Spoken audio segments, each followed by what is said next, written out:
It is Monday, January 5th, 2026. This is a New Year edition of Baseball Today. That is my man, Trevor Plouffe. I am Chris Rose, producer Dan along for the ride as well. It's our first official show of 2026. I'm sure at some point I will say it's blankety blank date 2025 because that's what happens with my brain. How long does it take you to get used to a new year? I mean, I feel like I never have to write it anymore. I guess sometimes I say it, but you're taking care of that on our show. Yeah. So I guess it doesn't happen as much as it used to when you like write your name on papers in school or type something up. I don't really have that. No? Well, we expect a written report out of you in the near future on all of your job duties here at John Boy Media. So make sure you put a date in the upper right-hand corner for me, okay? Name and date. Name and date. So it's all about turning over a new leaf occasionally. I'm going to go hit the gym. I'm going to drop some weight. I'm going to try this and that. Well, Paul Skeens kind of wowed the baseball world with his look. He and Livy putting out a photo. Well, first of all, here he is with Josh Allen. They were hanging out in Buffalo as they closed down Highmark Stadium over the weekend. So first of all, I've stood next to Josh Allen. Big dude. Yes. And I told you the first time I met Skeens, I think it was in May out in Anaheim or April or whatever it was. I was like, he is the size of a defensive end. That shows you just how big he is. Yeah, to be able to stand next to Josh Allen and not only, be on par, but to kind of like outsize him. Yes, that's a big boy on the mound right there. Yeah, I think the bigger point as we show you the picture with Livy Dunn is that he got rid of the mustache. He looks like a different human being. He looks good. Really good, I think. Yeah. Don't you?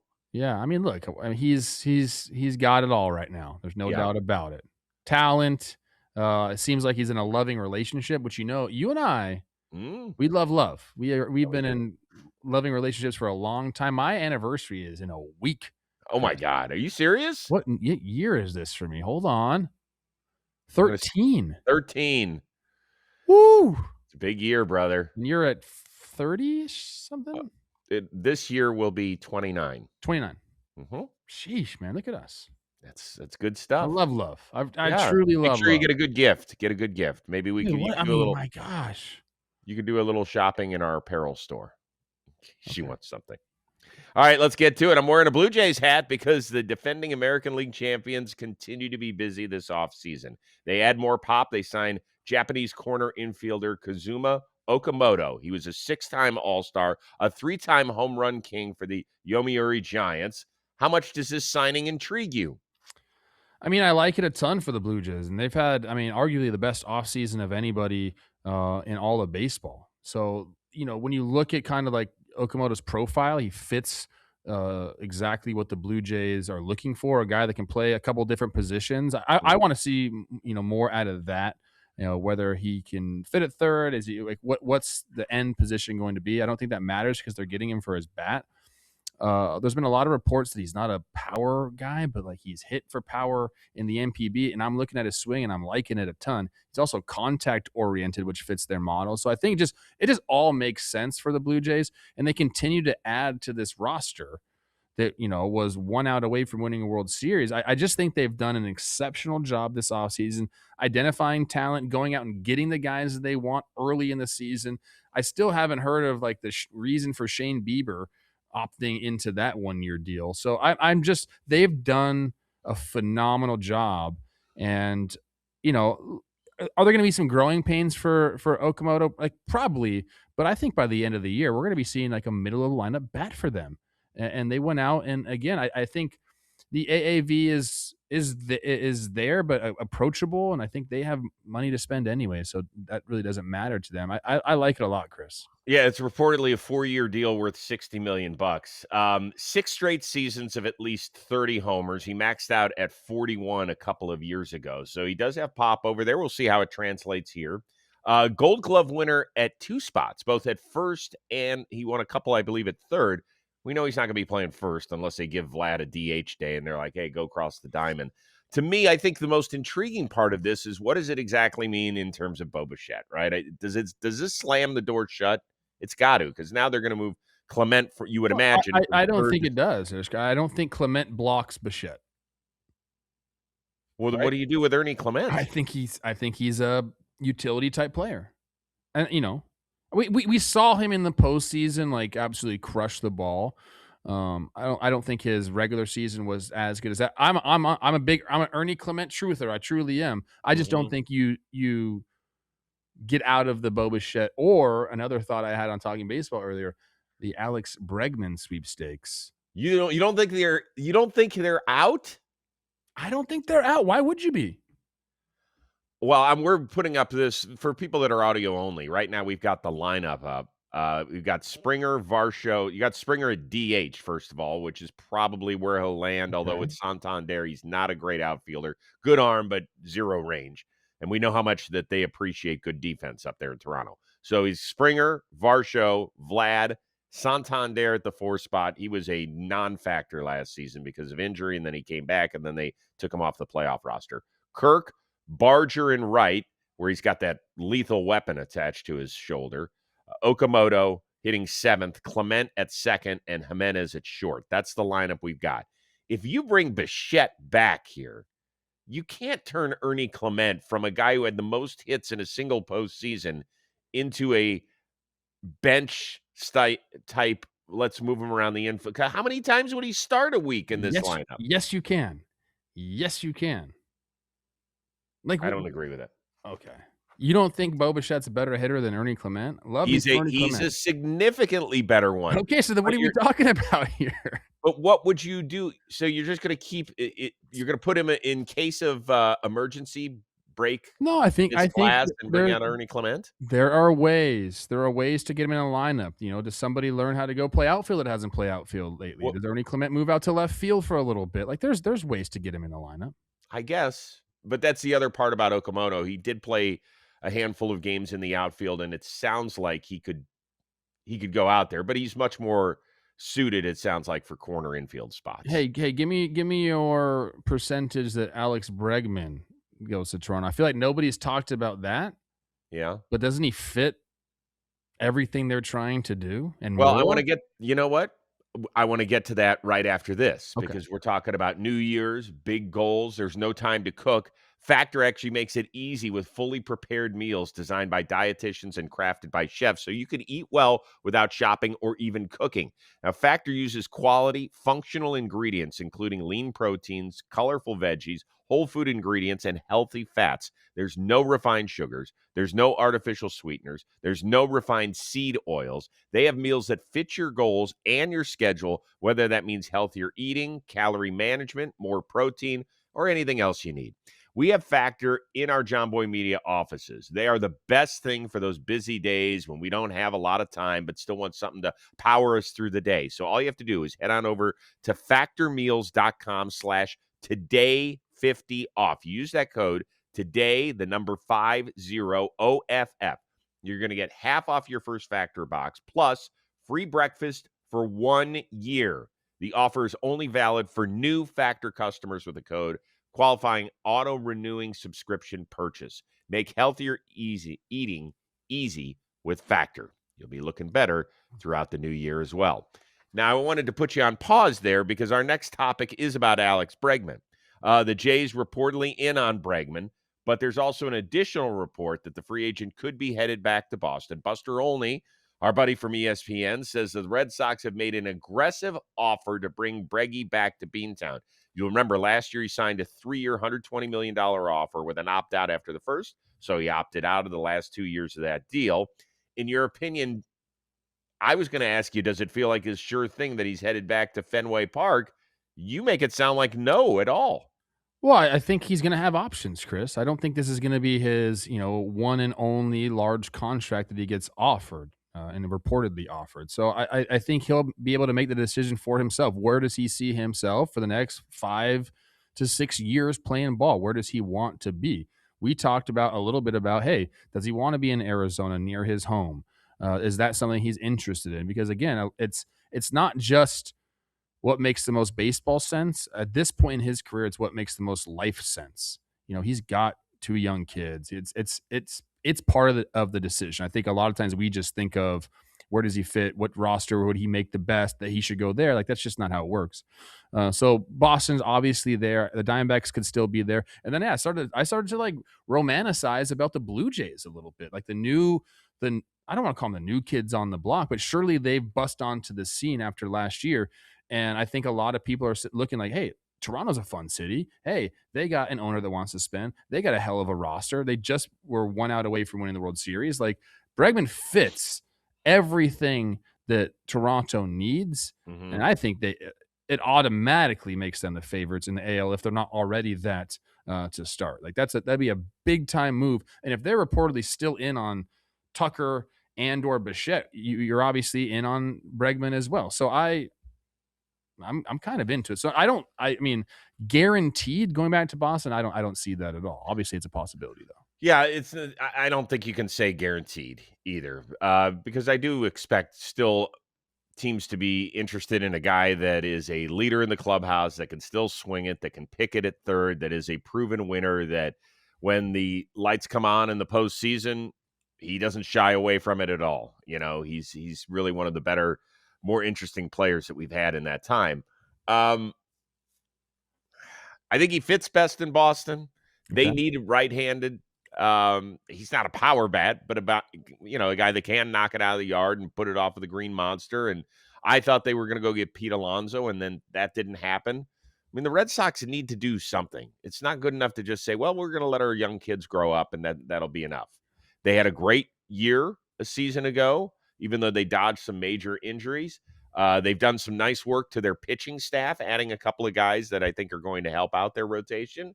But they need to do a little bit more seasoning to this lineup. It's not just good enough to say, hey, young kids, all grow up together. They might need a guy to lead them. And we heard countless times the number of young voices that have said Alex Bregman was a huge part of who we were last season. Even when he was down for a few months, he still was a big part of what we did. So I think he fits best in Boston.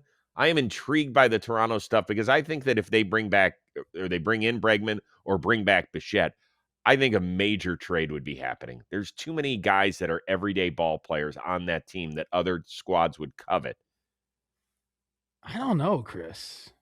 I I don't I think just think you want that type of depth. And again, Ernie Clement, we have a little bit of recency bias with him. Hell of a postseason. I get that. I do not want to slight him whatsoever. He was one Andy Pajes, step away from being a walk-off hero for the Toronto Blue Jays in the World Series. So I don't want to take anything away. I just think that I don't think it's pressing to move him if you bring in one of those guys. I do want to say the Red Sox, you bring in Wilson Contreras, Sonny Gray, Oviedo. If you bring back Bregman and then still have that outfield depth to deal from, I think you could turn this offseason into an excellent one if all those things kind of like fell into your lap. I would agree with that. Yeah, I forgot about Contreras, but you're right about him. He's not Pete Alonso, but he is a consistent performer at first Sure. base, who I think could even be a little bit better in that ballpark. With Toronto, I'm not going to let you dismiss Ernie Clement. Let's not I'm not pretend that dismissing him. let's not pretend he was just a 3-week wonder last year in October. He was almost a 4.5 WAR player last season, 3.5 the year before. He has been a critical part of what they have turned into, and there's no way you could say that he's a utility player going into 2026. There's no Okay, way, in my opinion. you're making it sound like I want to bench him, which is not the case. I said there's ways to get him in a lineup, and you're also putting a bad name on utility players. Utility players are the wave of the future, and especially up in Toronto, this is what they do. They want positional flexibility. There are ways to get Ernie Clement in the lineup 4 to 5 days out of the week and still get guys the at bats that they need. So I'm not saying you bench him. I am saying that if you're asking me if I want Ernie Clement or Alex Bregman at second base, I'm taking Alex Bregman. If that's uh, Well, if that's that's Ernie Clement slander, I guess I'm slandering him. But I know what type of player he is. I'm just saying, like, let's get the best roster we can. I And are I you saying, understand that. and if you can't tell me that you signed Okamoto and now you're out on Bichette or Bregman, I don't think that means that. Well, I mean, we're running out of spots. Is Okay. we are running out of spots. It is a tough juggle job. So you're saying play Barger in right field a couple days a week. Let's just say Bregman does sign and you make him the everyday. I mean, you'd have to put him at second. You'd have to put Okamoto at third because it doesn't sound like Okamoto plays middle infield. Um, Not that I watched a ton of Yomiuri Giants baseball over the last several years, but I'm just guessing that he's more of a corner guy than anything else. I just feel like there's a trade to be made then. That's what would excite me as a baseball fan. I do think that there are other teams who would say, "Hey, you don't want to play Addison Barger 5 or 6 days a week? I do. And so here's what I'll give you." I mean, we haven't even mentioned Nathan Lukes, who's Y- a guy who gave them some good run last year, or Davis Schneider. or Davis Schneider. I We're mean, these also are plugging in Santander to be an everyday well, left fielder. I don't know. So Look, like dude, that I'm finding spots. I would be so out on Santander, but he's got 4 years left on a mega contract that he signed for more than $90 million. I think he hit 44 home runs in 2024 in Baltimore. Pop, switch hitter, decent arm, but he, as we mentioned, not a good outfielder So overall. if you're out on him and you're Toronto, eat some money and let him go That's somewhere else. I think Because if that you're gonna that's have to a pay the money possibility. anyway, why not pay 75% of it? I well, I don't know if it's that much, but I would if I were 60%. Toronto, if you are thinking of bringing back Bichette or Bregman into the fold, I think a Santander deal and maybe even one of those other young guys is a possibility somewhere. Don't put like I don't like Ernie Clement out there. That is not what I'm saying. Look, I'm not saying that he's a better player than Alex Bregman, but at some point, spending does stop. Wouldn't you agree with that? Rochester native. He probably saw me play with the Red Wings. Oh, Here God. Well, can you stop it? You're so concerned I'm s- about how people perceive stuff. Ernie Clement isn't going to take offense if you say that Alex Bregman's a better um, ball player than Ernie Clement. That's like saying that Mike Tirico's a better broadcaster than Chris Rose. No I shit. guarantee Ernie I hear Clement you. I got it. I guarantee Ernie Clement saw me play with the Red Wings. I'm just thinking about his age right now. That's makes me feel old. I had something to say. I'm I sure don't it know. was I forgot average at now. best. I forgot. Okay. All right. So Toronto, what's going to happen? We haven't even talked about Kyle Tucker. Wasn't he supposed to go to Toronto? We might just have to do a whole Tucker show on where this is going We to end up. Yeah, because Jake made a good point. He's like, if there is a cheaper version of you out there that's like also like really good and Cody Bellinger, like doesn't that kind of hurt your market a ton? Or you mean kind of like Ernie Clement as opposed to Alex Bregman? Don't the Blue I Jays already have a cheaper version of Alex Bregman and Ernie Clement? They were 1 out away, Chris. They just need a baby incremental adjustment, and I think Alex Bregman puts them there. So you think that They've Alex had a Bregman hell of an hits offseason, dude. you think he hits the ball Yeah, he over hits it out Andy exactly. Pages? Yeah. I guarantee Alex Bregman will never have an offseason that Ernie Clement just had. I don't think anybody will. My goodness, that guy was on fire. But dude, snaps to the Blue Jays because this is what I was gonna say. You said spending has to stop. Mhm. They're uh, an organization where I put them on par with the big boys, the Dodgers Oh, and the they are. Mets, okay? Yes. With the ability to spend.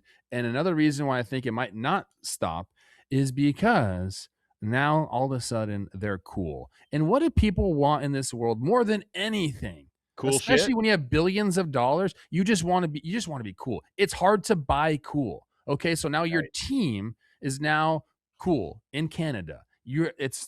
It's not just hockey. Like the Blue Jays were a thing.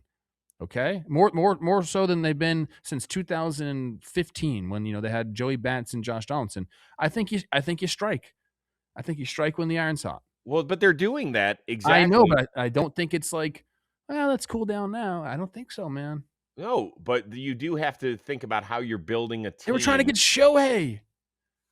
Yes, they've tried to get massive names up there the last few years that could, you know, titanically shift the dynamic of the American League, and they're on top right now. Look, they're going to need to fill a couple of pitching vacancies probably after next year as well, right? Gossman is in his walk year. Bieber opted back in, so something's going to have to happen with him. Whether they extend guys or they have to go get some arms, I'm just saying that, you know, at some point, everybody's got a budget. That's all. Everybody does have a budget. Do you even remember that they have Trey Savage? Because I forgot in talking about the Blue Jays. I That's remember him. yeah, They he's don't have to pay making him for a while. He's league good. minimum for the next 3 years. Right. Gotcha. I hear you Sheesh. loud and clear, but they are gonna have some innings to take care of Okay. eventually down the road. And they'll figure that out, but they just might need some more money to go do it. That's all. Thank you. All right, time right now for Stock Risers. It's brought to you by our friends over at SeatGeek. That's where we take a look at players and some prospects eventually who are ready to break out in 2026. And this is more a player than a prospect, although, like a prospect, we haven't seen him here over in the States. Tatsuya Imai, Houston, 3 years, 63 mil, opt out after each of the first 2 seasons. Do you love this move for the Houston Astros? I absolutely love this move for the Houston Astros. I think it is for both sides. I think it is a low risk, high reward situation. You went and got a guy who's potentially going to be your number 2 starter with possibly number 1 type stuff. Is the fact that you just have Hunter Brown. That's why I'm saying he's your number 2 starter. And you land him for the going rate of a back end of the rotation starter. If these, like that's what we've been seeing at this sort of AAV. I just think that, we talk about are these things going to translate? I think pitchers, we can definitely. It's easier to scout pitching because of all the data that we have. I love this. If even if he is a stud and he opts out after the first year, it's a 1-year, $21 million deal where you got a guy that was a top end starter. Every team would take that. Every single team would take that. So would you want him for more years after that? Sure. But the fact that you got him for 1 year, 21, and he gave you a type of year that he would then opt out to go somewhere else. Like, I just think it's a win-win for everybody. And my biggest takeaway when I first heard the news was like, man, like how many other teams offered this? And I'm assuming multiple did because this is a deal that almost any team in the big leagues could have done. So he chose Houston. Happy for them. I think it puts them right back in the fold in the AL West. I think it's a great move. Yeah, and it's really one that they needed to make because it was Hunter Brown, and it just feels like a ton of question marks. So it's Imai, Christian Javier, you figure has got a spot. Then where do we go? Do we go with Arrighetti and McCullers? Definitely. Are those the first 2 guys out of the gate? McCullers, we know the injury history. And then Arrighetti had to deal with some stuff last year as well. Some weird stuff, but stuff nonetheless. Ryan Weiss has come back. I believe he was in the KBO. He's a guy who says, I'm not interested in going to the bullpen. I feel like I'm a starter, so that's a name you're going to have to familiarize yourself with. Nate Pearson is there, Colton Gordon, Jason Alexander, Blue Ball. There's a lot of guys, but there's a lot of question marks. They traded for Burrows too. And Burrows. Burrows is the big deal, obviously. That's a guy who they feel like they plug in right away, and so he's in there. And now they've got a lot of depth, which is great. So I think this is great for Houston. I suppose the bigger question is we were trying to figure out, well, what sort of contract is Imai going to get? And nobody landed on 3 years and $63 million. Aren't you shocked by that? I am. I'm very shocked. I think MLB trade rumors had him somewhere upwards like $150 million, and it ended up being 3 years, 63 with these opt-outs. I don't know why it didn't materialize. I maybe we'll get an answer one day. Was it like the walk to strikeout ratio? Was it, they didn't like his third pitch? There's all sorts of reasons why these teams would, I guess, shy away. But in my mind, again, look, I understand there is always risk with these signings, these types of signings. It's a different baseball. It's a different culture of baseball coming over here. So there are those inherent risks, but I just think at that price point with the opt-outs, I think it's just, and the very worst, you have a 4-starter that's making $21 million. That's what I think. That's the floor for me is the 4-starter making $21 million. And we've seen guys 15, 17, $19 million for a 4th, 5th starter. So I just don't think the AAV is outrageous. And again, best case, you get him for 1 year. He's lights out and you paid 1 year, $21 million for the guy. If you read The Athletic, Chandler Rome, who covers the Astros, did a really good breakdown on the signing here. And he said that some people may have shied away a little bit because even though the fastball is upper 90s, there's hesitancy in terms of how it will play over here. Don't know exactly what that means, but The maybe that's shape of something to it, it keep an hits eye on. barrels, I guess. Okay.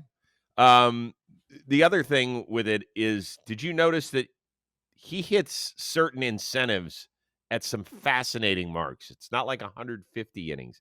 I think it's 100 innings. Yes. Yeah, 100 I innings. think it adds another 3,000,000. It could be a 1-year 18 if he doesn't Right, if pitch he 100 doesn't. innings, but you're hoping he obviously does. But 100 innings is not very much in Major League Baseball. Like, that's a shitty year for a starter, or you end up on the injured list or something like that. And I wonder if I know they're totally different pitchers, and they're not the same age as well. Shota is a guy who wowed us when he first came over here. Like, big personality, fun, the invisible fastball, all that sort of stuff. But what happened? At the end of the year, something happened. Like, he tired out. I don't know exactly why that happened. Is there hesitancy from that standpoint? A little bit. I just don't think, I mean, how are you gonna compare those 2 guys? They're completely different types of pitchers, They so are. They are. I don't know. I'm He's kind not a of big guy. I will tell you this. Imai's 176 pounds. He's I'm trying basically showed his size. I'm trying to find the reason why it was Houston. We had one commenter say, "Well, they've done a really good job with, like, developing pitchers." A guy like Yusei Kikuchi came over there, had success. Obviously, there's a track record of guys. They did just name their park Daikin Park. Like, is there, did they I don't know what that means. Like, obviously, everybody's trying to get a piece of the Japanese market right now, but that's Yeah. more on the club side wanting. Like, what did they I just wanna know, like, what the sell was, Yeah. for him to go to Well, Houston.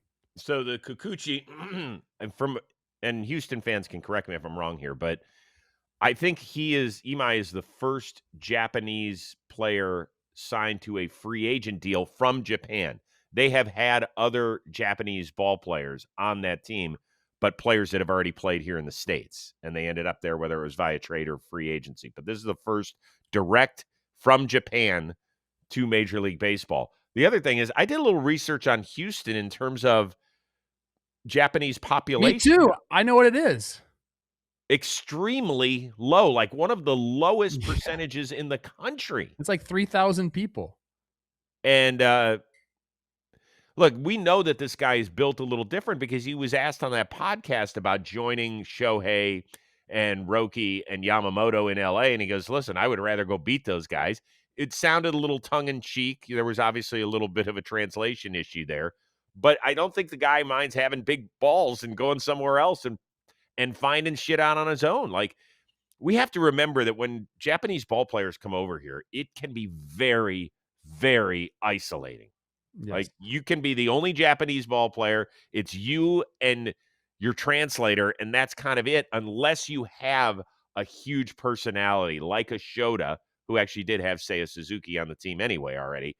But if you have a bigger personality, that's going to help you. And if you want to immerse yourself in American culture, which it sounds like this guy does, then he could be a rock star down there. I I'm don't in know. on It'll the be fun. Astros. I'm in on the Astros. They missed the playoffs by half a game, right? Something like Without uh, Yordan, down probably here by Christian Walker. a game. They get Carlos Correa for a full season again. I'm huge on him. You know that. I think that they're going to end up making a trade that feels like they've got a little bit of a glut of infielders, and they might move someone once some of this stuff shakes down with Bregman and Bichette. Like, if somebody gets left I out, that they might call the Astros. forgot about Cam Smith. He kind of like came up and was really good, then kind of faded away a little bit. Zach Cole came up for them at the end of the year, and like he's shown some stuff. Like Hmm. they're kind of reloading right now. They are. They are. Let's move to the San Francisco Giants. They dip back into the veteran starters market. They have inked Tyler Mahle to a 1-year deal. Had a really interesting season in Texas. Posted a 2.18 ERA, but made just 16 starts because of a shoulder issue. How worried are you about this signing? I know that you love 1-year deals, but it is a guy who has had major injury history as of late. I mean, so if you're giving him $10 million and you get half a year starts, I feel like that's like favorable deal for the team. I think they're taking a chance on him. Am I worried about injuries with a guy who hasn't pitched a full season in 4 years or 3 years, whatever it is, sure, I'm worried about it. But I also think that's where teams you can find, victories in free agency. Hey, we're going to take a chance on you. We think we have a better medical staff. We have a better plan for you. Um, we saw you kind of bump your innings up to, 16 games started last year. Okay. Like, seems to me like you're gonna have a healthy off season. So you start to think about all these things and a 1 year 10. I mean, that's, we're talking about real low risk type stuff here. So you can, if you get, he's had a really good career when he's been healthy. He's been a hell of a starting pitcher. So the Twins took a big swing when they brought him in. When they traded him from and got him from the Reds, didn't work out for the Twins. He was injured, but again, a $10 million deal.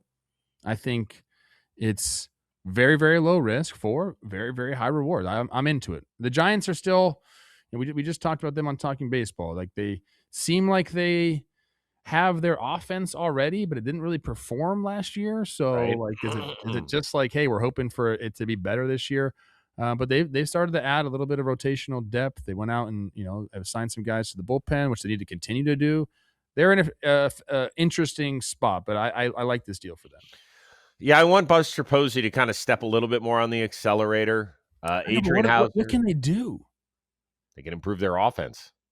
But I know, but by who? Like, we tried to figure this out. Like, I don't even know who could come over there. Like, they have a lot of regulars in their spots already. If you go look at the roster, it's like a nice looking roster on We paper. talked about Bo Bichette ending up there. That you Yeah. don't think that would significantly improve their team? Yes. Yes, and that's the one spot. You put him at Okay. second base, you will have revamped your infield over the last 2 years to the point where you look at it and you're like, those are big names that have proven track records and still have stuff left in the tank. I mean, I yeah, I agree with that, and they have spent money in the past. I'm unsure if, like, they're a team that wants to have a big contract like that after they just added Devers. So, I mean, I don't know. It's interesting. I mean, their outfield is yeah, that's what it is. Like Jung-Hoo Lee, I'm in, and then where else are we going? They can't figure out if they like Eli Ramos. I thought there were times you felt like he was going to go to the next level. I know he's still only 26 years old, but you know, feel like we've waited forever on Luis Matos. They've got some other young guys that I know that they want to look at, but go give me a proven guy in the outfield. Wouldn't be bad either. I don't know. I'll say this. San Francisco used 15 pitchers last year. So you're going to need guys. I think Tony Vitello's biggest challenge will just be how to manage a pitching staff overall. You can't go into camp with saying these are our 5 guys. You have to go in saying these are the 10 guys, and hopefully we don't need much more than that throughout the year. But as I mentioned, 15 starting pitchers, it's a pretty big number. I don't know.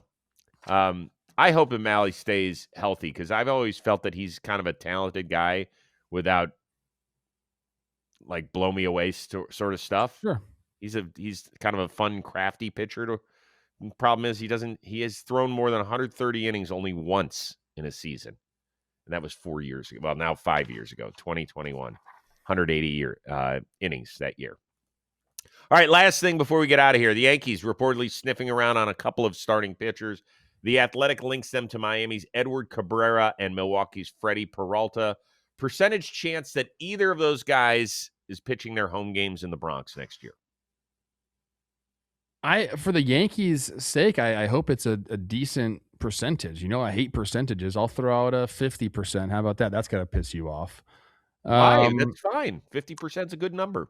Yankees are one of my teams there's 3 teams in my, like, hey, like, let's freaking go teams. It's both New York teams, Yankees, Mets, and also the Tigers. I think they need to figure out the kind of the direction that they're going to go. But yeah, the Yankees have only re-signed guys, and to a team where I think, look, they have some good pieces. There's no doubt about it. At times, their offense looked unbeatable. But I think that signing back Cody Bellinger and just kind of running it back. Obviously, Grisham took the qualifying offer. Just bringing back that same roster isn't enough. Now, you go add a couple of these starting pitchers. Does that change things? Absolutely. Full year of Schlittler and I like the Yankees. But if they brought in Edward Cabrera, is that just like enough for me? Well, I think it's a I I think it's a smart move, to be I honest I with li you, okay? I like the move. I'm thinking about it the way that I know our guy Dan Rourke wants to think about it. Like, he believes in the roster, but I also think he understands they need a little bit more. I think on the offensive side, I get the numbers were there. A Yeah. lot of that is Aaron Judge, which is great. Aaron Judge is gonna be there. He's a guy, he posts, he's gonna be there, there's no doubt about it. I just think when you get into the postseason, it's a little bit easier to kind of game plan and just say, "We're gonna take this guy out." Well, they also haven't replaced Bellinger's regular Exactly. season numbers yet from last year's squad. Doesn't mean they don't have time, but you're right. I think they're a team that needs to get going a little bit. I think Edward Cabrera is a really good move. First of all, he's going to cost you less than $4 million this year, right? He's just getting into the earnings part of his career. Now, will he cost you something in terms of prospects or whatever Peter Bendix is looking for down there in Miami? I would hope he's looking for something good because I think Edward Cabrera is ready to take off as long as he can stay on the field. He threw 137 plus innings last year. That was a career high for him. He is injury plagued. He ends up on the injured list a couple times a year. That's that's how that goes for him. I think that they are more likely to trade for Cabrera than they are for Freddie Peralta, who's in the last year of maybe the most team-friendly pitching contract we can remember in recent history. He's only going to make $8 million before he becomes a free agent. He, unlike Cabrera, is somebody you can count on. He's basically 175 innings a year. You can chalk it up. He's 200 strikeouts a year. He's pitched in big games, so you don't have to worry about any of that stuff with Freddie Peralta. He will be ready to take the ball. Now, here's the other thing is that I think maybe they look at what the Dodgers have done, particularly last year, where we said, when is Clayton Kershaw even going to start for this team? Essentially, they have two full rotations ready to go at some point. I wonder if the Yankees aren't looking at it like that because they're not going to have Garrett Cole to start the year. They're not going to have Carlos Rodon to start the year. They're not going to have Clark Schmidt to start the year. So let's just slow roll. And when those guys are ready, whatever decisions we'll have to make, we'll have to make. But I love the idea of getting deeper and deeper into a rotation. I think you want to have 9 guys that you can count on because that number is going to change because of injury and guys who just aren't performing. Agreed. I think the future of pitching is not 9 workhorses either. I think it's like 9 starters that can go 4 for you, and like you just kind of rotate in and out through that. So I don't think that's the Yankees' plan, obviously yet. But yeah, I'm in.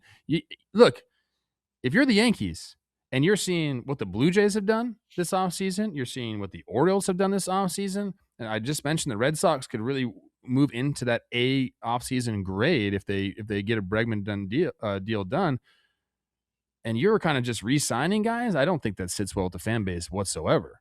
No, but the Yankees will also sit there and remind you that the Blue Jays, yes, they were the American League East champs, but we had the same record. They We went had to the this, World Series. They they embarrassed you in the they whooped them. postseason.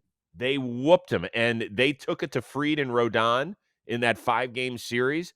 But when you're the Yankees at that point, you're not going to feel significantly different with Max Fried taking the ball in the playoffs than you are with Garrett Cole. I'm sorry, Max Fried has pitched in more big games than Garrett Cole has in his career. He has. So you're not going to feel like, all right, well, we're giving the ball to Garrett Cole, all's going to be well. There and Max Fried got ripped.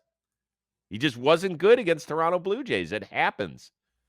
But this is to get them through the regular season so that they're rested and ready to go. And that ended up paying huge dividends for the Dodgers when they got to the playoffs.